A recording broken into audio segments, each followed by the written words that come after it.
Hello friends. Last session में हम लोगों ने जीएसटी रिटर्न की बात की थी और वो हमारा पहला सेशन था जिस पे हम लोगों ने कुछ चीज़ें जानी थी, कुछ अच्छी चीज़ें जानी थी, जिसमें हम लोगों ने सेक्शन 37, सेक्शन 38 और सेक्शन 39 की बात की थी और तीनों में कोरिलेशन के बारे में बात की थी। मुझे आज ये तीनों सेक्शन पूरी तरह से, सब्जी पूरी नहीं, हलवा पूरी नहीं, कंप्लीटली दैट वाला पूरी, आज हमें ये सेक्शन कंप्लीटली कवर करना है। 37, 38, 39। क्यों ना उस टॉपिक को थोड़ा रिवाइज कर लिया जाए जो लास्ट सेशन में देखा था हम लोगों ने देखा था कि जो सेक्शंस हैं 37 टू 48, यही तो देखा था 37 टू 48।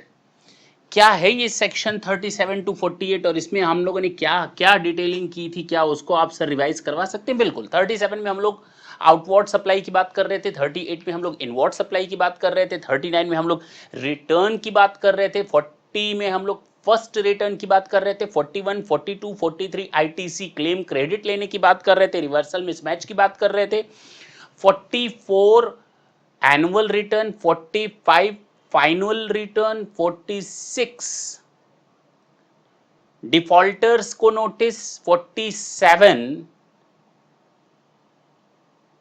दिमाग से उतर गया, क्या बात है, late of levy of late fee, जी याद आ गया।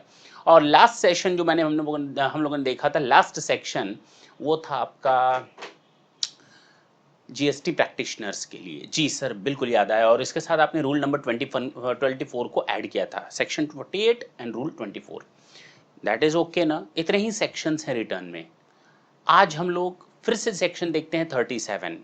उसी तरह से रिकैप करने की जरूरत है। वो तो हम लोगों ने 30 से 40 मिनट में देखा था, लेकिन आज hardly it will take 2 to 4 minutes. मैं आउटवर्ड सप्लायर हूं, मेरे ऊपर 37, इनवर्ड सप्लायर के ऊपर 38 और रिटर्न्स के ऊपर 39। सेक्शन 37 कहता है कि जो आउटवर्ड सप्लायर होगा वो अपनी डिटेल्स फर्निश करेगा। अच्छा, किसमें?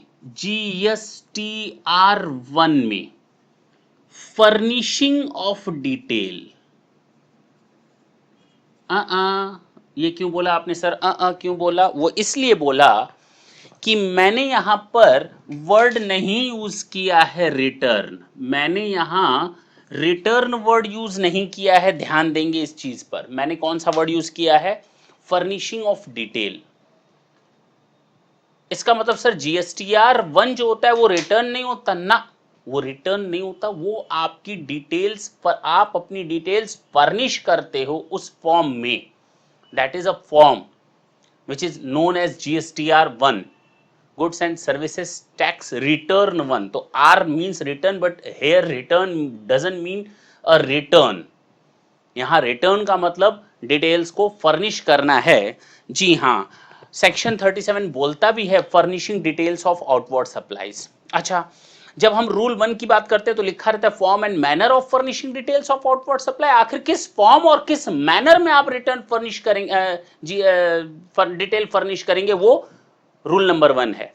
और GSTR1 है details of outward supplies, okay, of taxable goods and और सर्विसेज अफेक्टेड।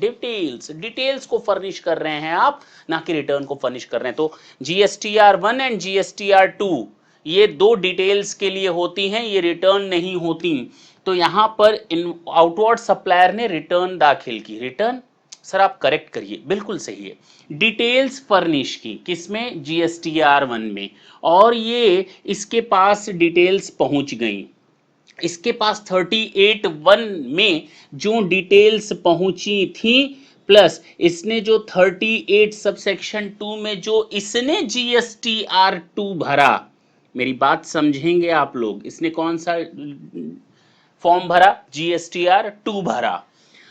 उस फॉर्म को दोनों को मिलाकर मैंने बताया था 11 to 15th डे के अंदर इसको फिलअप करना होता है, इसको 11 से 15 दिन के अंदर। और 10th day of next month, ये मैंने बताया था। यानी अगर जनवरी मंथ की बात हो रही तो फरवरी के 10 तारीख तक के आउटवार्ड सप्लायर को सारी डिटेल्स फर्निश करनी पड़ेंगी। जिसका नाम वो उस डिटेल में भरेगा उनके पास उनके पोर्टल पर, वेबसाइट पर, यानी जो जीएसटीएन होगा वहां पर शो होगा, वेब पोर्टल पर शो होगा 38(1) में, देख तेरा नाम उसने भरा, देख तेरा नाम उसने भरा, देख तेरा नाम उसने भी भरा है अपने जीएसटीआर 1 में, ये बताएगा। और ये बाकियों की डिटेल सबमिट, मतलब सबकी डिटेल सबमिट करेगा जीएसटीआर 2 में। अच्छा, अब ये इंफॉर्मेशन इसमें ये वैलिडेट करता है, वेरीफाई करता है, मॉडिफाई करता है, डिलीट करता है, करेक्शन करता है, इसमें ये अपनी डिटेल सबमिट करता है और ये डिटेल्स मिल करके इसके पास जाती हैं। देख उसने ये तेरे अगेंस्ट में बोला है, काउंटर पार्ट दिया है, तूने ये पार्ट दिया तो उसने काउंटर पार्ट दिया।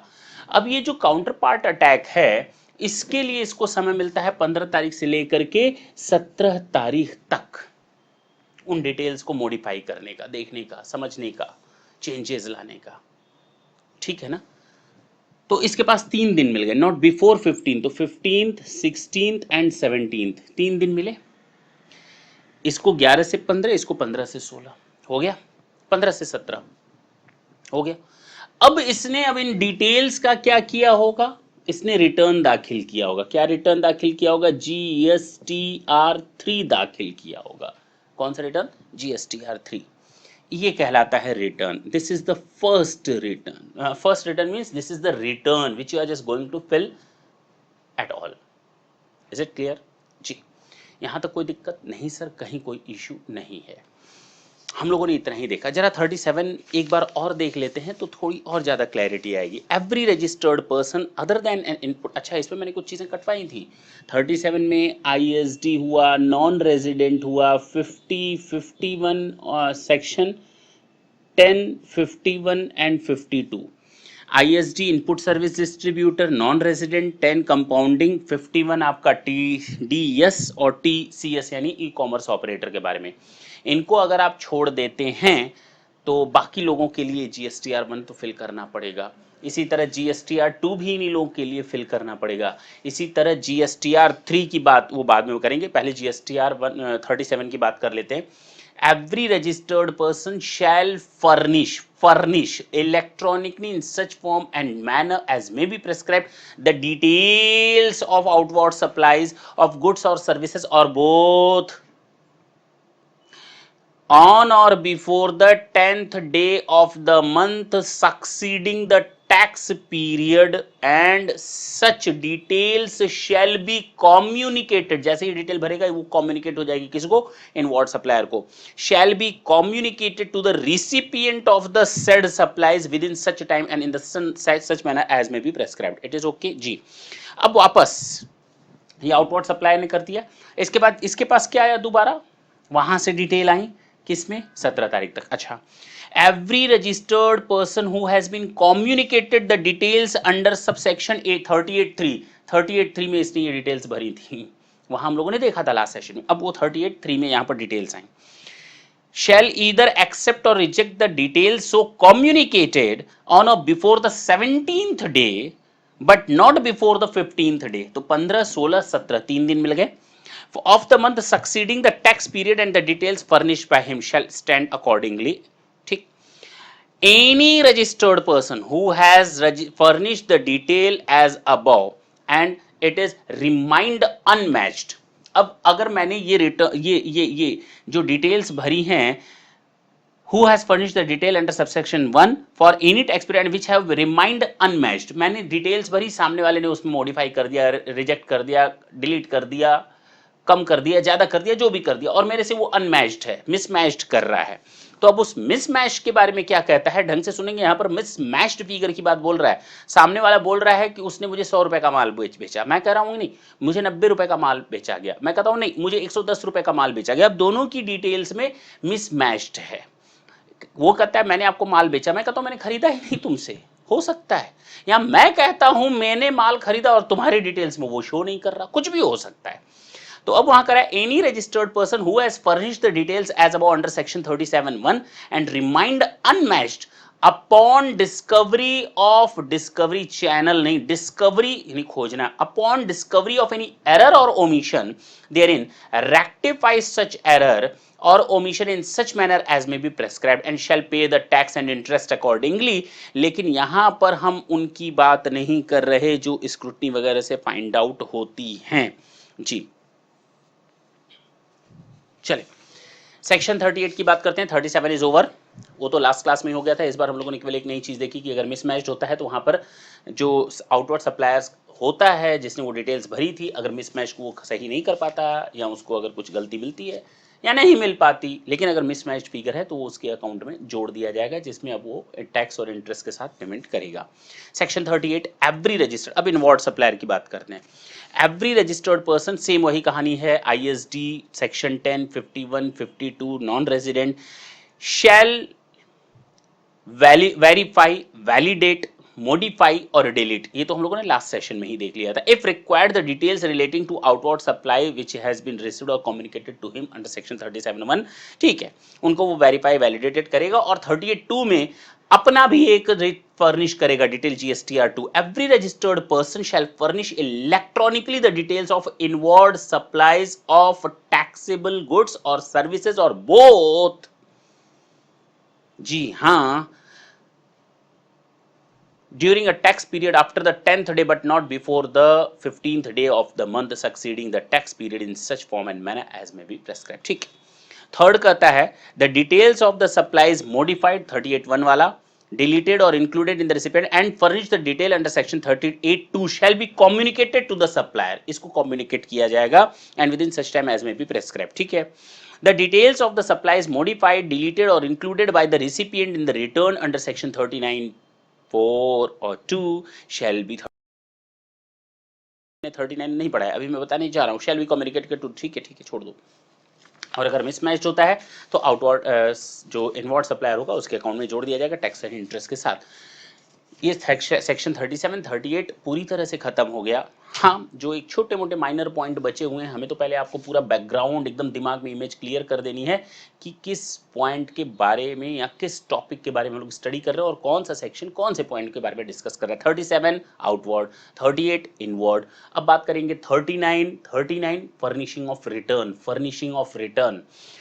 अब कुछ लोग ये सोच रहे होंगे सर फर्निशिंग ऑफ रिटर्न है, 39, 40 फर्स्ट रिटर्न है, 44 एनुअल रिटर्न है, 45 फाइनल रिटर्न है। पहले तो इन रिटर्न्स का फर्क समझा दीजिए हमें, ताकि आगे से ये कंफ्यूजन ना हो जब भी आप फर्स्ट रिटर्न, फाइनल रिटर्न और एनुअल रिटर्न की बात करें। फर्स्ट रिटर्न का मतलब है मेरे रजिस्ट्रेशन करा लेने के बाद की जो पहली रिटर्न होगी उसको हम फर्स्ट रिटर्न कहेंगे।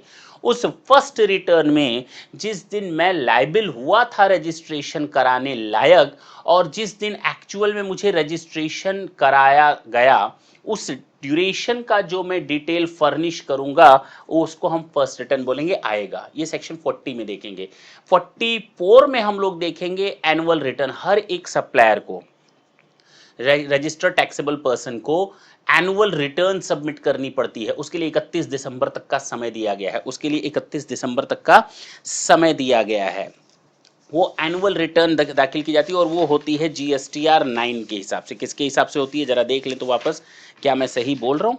बिल्कुल मैं सही बोल रहा हूँ। 31 दिसंबर तक आपको हर साल एनुअल रिटर्न भरनी पड़ेगी। 31 दिसंबर तक आपको हर साल एनुअल रिटर्न, नाम ही है एनुअल मतलब साल में एक बार। जो आपने month wise, quarter wise return दाखिल की थी ना, उन सबका सम आपको एक फाइनल रिटर्न में दे देना है।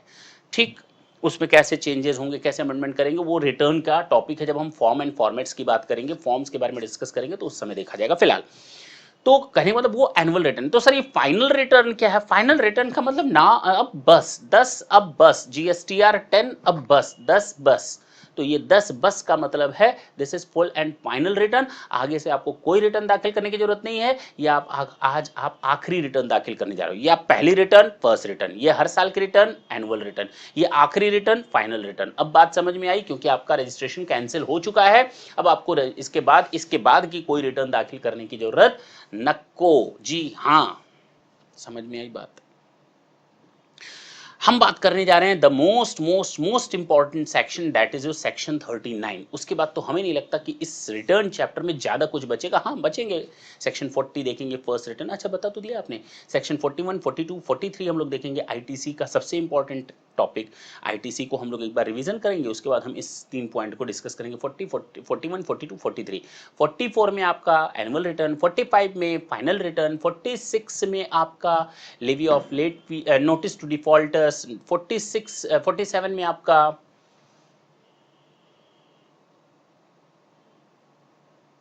गायब, लास्ट टाइम गायब तो लेवी ऑफ लेट फीस के बाद, लेवी ऑफ लेट फीस के बाद था, अच्छा 48 तो ये था जीएसटी रिटर्न्स, जीएसटी प्रैक्टिशनर्स के लिए था। जी सर, बिल्कुल बिल्कुल आप सही बोल रहे हैं। Last levy of late fee, no notice to defaulters, मैंने दोनों नाम लिए, दोनों मिक्स कर दिए जी। तो 46 था नोटिस टू डिफॉल्टर्स, 47 था आपका levy of late fee and 48 है आपका दैट्स इट जीएसटी प्रैक्टिशनर्स के लिए। बहुत ही इंपॉर्टेंट चीज़ है, कौन कौन जीएसटी प्रैक्टिशनर्स हो सकते हैं उनके बारे में हम लोग डिस्कस करेंगे, पूरा एक सेशन जाएगा उस पर, रूल्स के बारे में, फॉर्म्स के बारे में और कौन कौन सेक्शन के बारे में। तो एक्ट, रूल्स और फॉर्म्स ये कौन होते हैं वो हम देखेंगे जीएसटी प्रैक्टिशनर्स के लिए, तीनों चीज़ें अलग से देखेंगे। तो उसके लिए अभी बीच में आप बिल्कुल टेंशन नहीं देंगे। अब हम बात करेंगे सेक्शन 39 की। जो सेक्शन 39 है वो है आपका GSTR 1 2 3 4 5 6 7 8 9 10 11।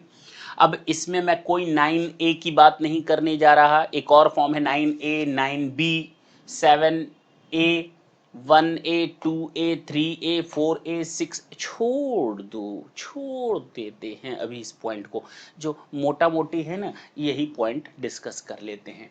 सबसे पहले हम बात करते हैं GSTR 1 की। आते ही मैंने आपको बताया furnishing of details not return, ये आउटवर्ड सप्लायर के बारे में, ये इनवर्ड सप्लायर के बारे में, ये रिटर्न है, ये रिटर्न है GSTR 3, ये रिटर्न है GSTR 3। 17 तारीख तो यहीं गायब हो गई, अब याद आया होगा, 20 तारीख तक आपको भरनी है, 20th day of next month, 20th day of next month. 4 आपको क्वार्टरली रिटर्न दाखिल करनी है ना, सेक्शन 10 वाला है ना कंपाउंडिंग वाला। जी सर, अब याद आया, उनको क्वार्टरली रिटर्न दाखिल करनी होती है। देखें पॉइंट नंबर आपका दिया है क्वार्टरली रिटर्न के लिए, point number 2, a registered person paying tax under the provision of section 10 यानी कंपाउंडिंग वे के हिसाब से for each quarter और पार्ट देयर ऑफ, उसको क्वार्टर खत्म होने के बाद, वो वाला क्वार्टर नहीं, क्वार्टर खत्म होने के बाद 18 तारीख तक, किस तारीख तक, 18 तारीख तक ये रिटर्न सबमिट कर देनी होती है। और ये मंथली रिटर्न है, ये कौन से रिटर्न है, ये मंथली रिटर्न है। नॉर्मली सारे सप्लायर्स के ऊपर एप्लीकेबल होती है, किनको छोड़कर सर, ISD NR 10 51 52 को छोड़कर ना, ये मंथली रिटर्न एप्लीकेबल होती है। ये आपको 20 तारीख तक सबमिट करनी होती है। क्वार्टरली रिटर्न जो होती है ना, वो 18 क्वार्टर खत्म होने के बाद 18 तारीख के अंदर तक सबमिट करनी होती है। तो सर ये 5 किसके लिए बाबू, ये नॉन रेजिडेंट के लिए है। जी हाँ, तो सर ये किसके लिए है, ये इनपुट सर्विस डिस्ट्रीब्यूटर के लिए है। हाँ जी, और ये किसके लिए है, ये TDS वालों के लिए, ये TCS वालों के लिए है। और ये एनुअल रिटर्न है, जो मैंने अभी थोड़ी देर पहले बोला था GSTR 9, ये आपका 31 दिसंबर तक दाखिल हो जाना चाहिए। Is it clear? जी सर, बिल्कुल क्लियर है। ये आपका फाइनल रिटर्न है ना, इसकी डेट अभी मैं बता देता हूँ। और GSTR 11 की अगर बात करें तो UIN यानी कि यूनिक आइडेंटिफिकेशन नंबर, जो स्पेसिफिक ऑर्गेनाइजेशन हैं उनके लिए जो UIN दिया गया है, जिनको GST रजिस्ट्रेशन नंबर की ज़रूरत नहीं है, ऐसे लोगों को जिनको माफ़ किया गया है, स्पेशल ऑर्गेनाइजेशंस हैं, फॉरेन अम्बेसडर वगैरह, तो उनको UIN की ज़रूरत होती है। इसके बारे में हम लोग बात कर चुके हैं, तो उनके लिए रिटर्न 11 है। Is it clear? ये चीज़ें समझ में आई जी। अब बात करते हैं इसकी, कुछ ना करिए सर, बात खत्म, हर महीने के बाद इसको दाखिल करना पड़ता है, ये तो हम लोगों ने बता दिया, पहले ही आपको बता दिया है। स्टार्ट करेंगे जीएसटीआर 3 से। रिटर्न में देखिए सेक्शन 39 रिटर्न की बात कर रहा है, तो 1 एंड 2 की बात नहीं कर रहा है, क्योंकि उसके लिए हम लोगों ने पहले ही बात कर रखी है 10 तारीख 15 तारीख, 10 तारीख 15 तारीख, हाँ या ना। और इसके बाद हम लोग बात करेंगे अब हम मंथली रिटर्न। मंथली रिटर्न हर महीने की 20 तारीख को, महीना खत्म और जनवरी खत्म 20 तारीख की फरवरी, फरवरी खत्म 20 तारीख की मार्च। उसके बाद हम लोग क्वार्टरली रिटर्न की बात करेंगे GSTR 4। A registered person paying tax under section 10 shall furnish a return electronically of turnover in the state or union territory in what supplies of goods or services or both tax payable and tax paid within 18 days after the end of the quarter. 18 days after the end of the quarter, 18 days 18 तारीख के अंदर तक, ठीक है, वो तो हम लोग जान गए। नॉन रेजिडेंट के बारे में बात करें भाई, अब हम लोग को बात करनी है जीएसटीआर 5 की। तो पॉइंट नंबर 5 है इसका, एवरी रजिस्टर्ड नॉन टैक्सेबल, मैं थोड़ा नीचे ऊपर हो रहा हूँ, मैं जीएसटीआर के हिसाब से रिटर्न को पढ़ रहा हूँ।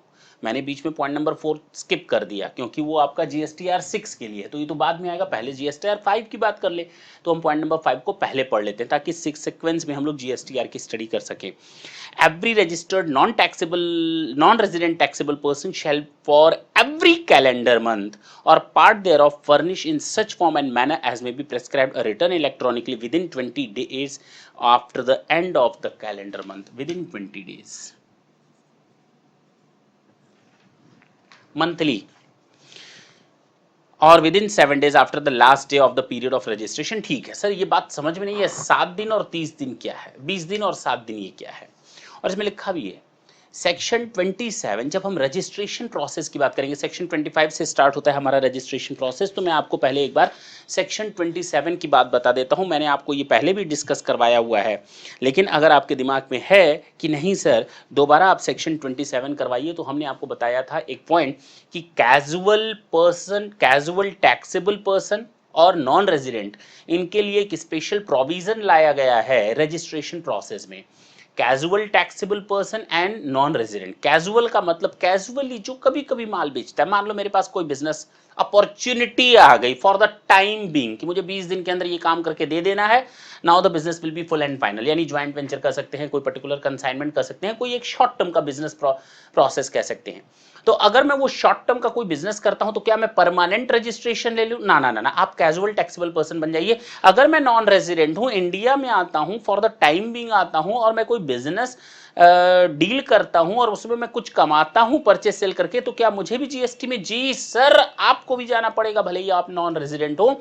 तो ऐसे non resident and casual taxable person के लिए सेक्शन 27 ने साफ साफ बोला है कि the certificate of registration issued to a casual taxable person or a non-resident taxable person shall be valid for a period specified in the application for registration or 90 days from the effective date of registration, whichever is earlier, whichever is earlier।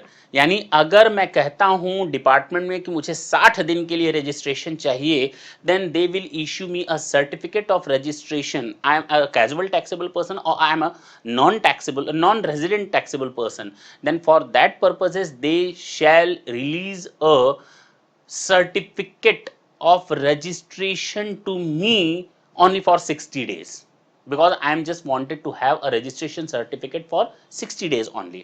But if I just want to get a registration certificate for more than 90 days, then it will be, firstly it will be valid for 90 days, again after the expiry of 90 days it will be renewed for another 90 days। is it clear? अगर 90 days expiry हो जाती है तो फिर ये 90 दिन के लिए एक्सटेंड हो जाता है, 90 दिन 90 डेज। तो सेक्शन 27 बोलता है whichever is earlier and such person shall make taxable supply only after the issuance of the certificate। बिना सर्टिफिकेट के हुए ऐसे लोग सप्लाई का काम नहीं कर सकते। जी सर, और ऐसे लोगों को एडवांस टैक्स जमा करना पड़ता है। फिलहाल अभी हम वहाँ सेक्शन 27 में वो सब चीज़ें देख चुके हैं। मुझे केवल आपको एक बार याद दिलाना था कि जो पॉइंट नंबर 5 हम डिस्कस करने जा रहे हैं, जो नॉन रेजिडेंट के लिए है, कैजुअल के लिए नहीं, नॉन रेजिडेंट के लिए है, उसके लिए कहा गया है 20 तारीख तक उसको अपना दाखिल कर देना है, या फिर 7 दिन की बात की गई है और with in 7 days after the last day of the period of registration. मान लो मुझे रजिस्ट्रेशन पीरियड मिली थी 65 दिन के लिए, 65 डेज के लिए, तो 65 दिन के बाद 7 दिन के अंदर मुझे अपना हिसाब किताब फाइनल कर देना होगा। और ये 7 दिन बहुत इंपॉर्टेंट है, ये 7 दिन आपसे कोई नहीं छीन सकता, क्योंकि आने वाले समय में मैं एक बार और बात करूंगा एक और रिटर्न में 7 दिन की बात, तो वहां पर कंफ्यूजन होगा, वहां भी बिजनेस बंद। ओके सर, बिजनेस बंद यानी फाइनल रिटर्न, फाइनल रिटर्न मतलब सेक्शन 45, सेक्शन 45 में भी 7 दिन आएगा। यहाँ पर भी बिजनेस बंद, 65 दिन का registration, registration cancel, registration over, उसके 7 दिन के अंदर। फाइनल रिटर्न में भी सेक्शन 45, उसमें भी 7 दिन का कमाल आएगा। तो 7 दिन दोनों जगह आएगा, आपको रिलेट कर लेंगे क्यों आया, अब समझ में आना चाहिए। आगे बढ़ते हैं। द कमिश्नर में, अच्छा, इनपुट सर्विस डिस्ट्रीब्यूटर के लिए 13 दिन दिया गया है। कितने दिन दिए गए हैं, इसके लिए दिया गया है 13 दिन के अंदर GSTR 6। तो आपको अब ये फॉर्म याद करने की जरूरत नहीं है, देखिए ना, याद है। GSTR 1 आउटपुट सप्लाईज के लिए, आउटवर्ड सप्लाईज के लिए, GSTR 2 इनवर्ड सप्लाईज के लिए, GSTR 3 मंथली रिटर्न्स हैं, GSTR 4 क्वार्टरली रिटर्न है कंपाउंडिंग एसएससीज के लिए, GSTR 5 नॉन रेजिडेंट के लिए है, GSTR 6 इनपुट सर्विस डिस्ट्रीब्यूटर 13 दिन के लिए बोला गया है, GSTR 7 आपका TDS वालों सेक्शन 51 वालों के लिए है, TDS सेक्शन 51 वालों के लिए है, ये सेक्शन 52 वालों के लिए है। GSTR 9 आपका एनुअल रिटर्न जो 31 तारीख तक जाना है, GSTR 10 आपका फाइनल रिटर्न है, final return and registration cancel हो गया उनके लिए है, 7 दिन इसमें भी आएगा, मैंने बताया थोड़ी देर पहले। और ये यूनिक आइडेंटिफिकेशन नंबर वालों के लिए है। तो हमें बताने की जरूरत नहीं पड़ेगी, सारे के सारे GSTR, सारे के सारे सेक्शंस अब हमारे टंग पर आए, टंग, जबान, जबान पे है, जबान लड़ाते हैं। ठीक है ना। अच्छा, point number 6, the commissioner may for reason to be recorded in writing by notification extend the time limit for furnishing the return। मत बोलो सर जी, कमिश्नर के पास तो सारे पावर होते हैं और उनको एडमिनिस्ट्रेशन के पॉइंट ऑफ व्यू से अगर कोई चीज स्मूथ वे में रन करानी है तो उनको ये पावर दिया जाना चाहिए कि हाँ, अगर लेट रिटर्न हो गई है तो भी उसका वो टाइम एक्सटेंड कर सकते हैं, ये पावर दिया गया है। और मैंने आपको जब लास्ट सेशन पढ़ा रहे थे तो पॉइंट नंबर 7 और पॉइंट नंबर 8 मैंने उसी समय पढ़ा दिया था, लेकिन आज हम फिर से रिवीजन कर दे रहे हैं, कोई नई चीज नहीं बढ़ाने जा रहे हैं। Every registered person who is required to furnish a return shall pay to the government the tax due as per the return not later than the last date of furnishing of that return। मुझे return दाखिल करनी है और मैं return में बोल रहा हूँ मेरा 2 लाख रुपए का बकाया है, then first pay ₹2 lakhs in the account of the government, after that file the return, but it must be paid on or before the filing of the return or the last date of the filing of the return। is it clear? और मैंने ये भी बताया था, आपका कोई cell हो ना हो, टर्नओवर हो ना हो, सप्लाईज हो ना हो, आपको रिटर्न तो सबमिट करनी पड़ेंगी अपनी डेट पर। जी हाँ, इसके अलावा मैंने इसमें कुछ भी नहीं बताया था। चलिए, सेक्शन नंबर 40 की बात करते हैं। तो आज हम लोगों ने बड़े बड़े सेक्शन कर लिए, पॉइंट नंबर 10 मैंने छोड़वा दिया है, सिली पॉइंट है फिलहाल। मैंने आपको 3 बड़े बड़े सेक्शन बताए, सेक्शन 37, 38, 39। अब बताएंगे हम आपको 40, 41, नॉट 41, 42, 43 स्किप कर देंगे। Section 40 first return, section 44 annual return, section 45 final return, final return के बाद टॉपिक ओवरराज का। सेक्शन 40 की बात करते हैं। Every registered person who has made outward supplies in the period between the date in which he became liable for registration till the date on which registration has been granted shall declare the same in the first return furnished by him after grant of the registration. तो मैंने तो ये आपको पहले ही बोल दिया, first return, annual return और फाइनल रिटर्न में फर्क क्या है, अब समझ में आ गया। मुझे आपको आगे कुछ भी पढ़ाने की जरूरत नहीं है, तो मैंने थोड़ी देर पहले ही आपको डिस्कस कर लिया था कि भाई मैं जिस दिन लायबल हुआ रजिस्ट्रेशन के लिए, उस दिन से लेकर के जिस दिन मुझे रजिस्ट्रेशन दिया गया उस दिन के बीच में जितना भी मैंने सप्लाईज वगैरह की हैं, इनवर्ड सप्लाईज वगैरह, आउटवर्ड सप्लाईज वगैरह की हैं, उन सब की डिटेल्स मुझे फर्स्ट रिटर्न में देनी पड़ेगी, सेक्शन 40। और जाहिर सी बात है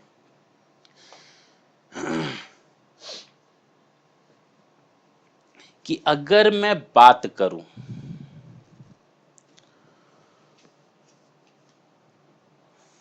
एनुअल रिटर्न की, तो एनुअल रिटर्न सेक्शन 44 में आया था, तो वापस आते हैं 41, 42, 43 तो मुझे करना भी नहीं है, मैं सीधे 44 की बात करता हूं। एवरी रजिस्टर्ड पर्सन, जी हाँ, annual return for every financial year electronically in such form and manner, form तो मालूम है, मैनर भी पता हो गया, GSTR 9 before the 31st day of December following the end of the such financial year. Is it clear? जी sir, ये भी क्लियर है। 45 final return cancel every registered person who is required to furnish a return under section 39(1), यानी जो हमारे regular supplier हैं 39(1) वाले, ये 39(1) में ये था monthly return GSTR 3, and whose registration has been cancelled shall furnish a return, final return within 3 months from the date of the cancellation or the date of the cancellation whichever is earlier। जी हाँ, 3 महीने के अंदर उनको ये return दाखिल करनी पड़ती है। 7 दिन मेरा कहीं छूट रहा है एक जगह और, ठीक है। फिलहाल उनको 3 महीने के अंदर अपनी एक फाइनल रिटर्न सबमिट करनी पड़ती है। मैं फिर से पढ़ता हूं section 45, every registered person who is required to furnish the return under section 39(1) and whose registration has been cancelled shall furnish a final return within 3 months of the date of the cancellation और the date of the order of the cancellation whichever is later in such form and manner. Form मालूम है, form है 10 GSTR 10।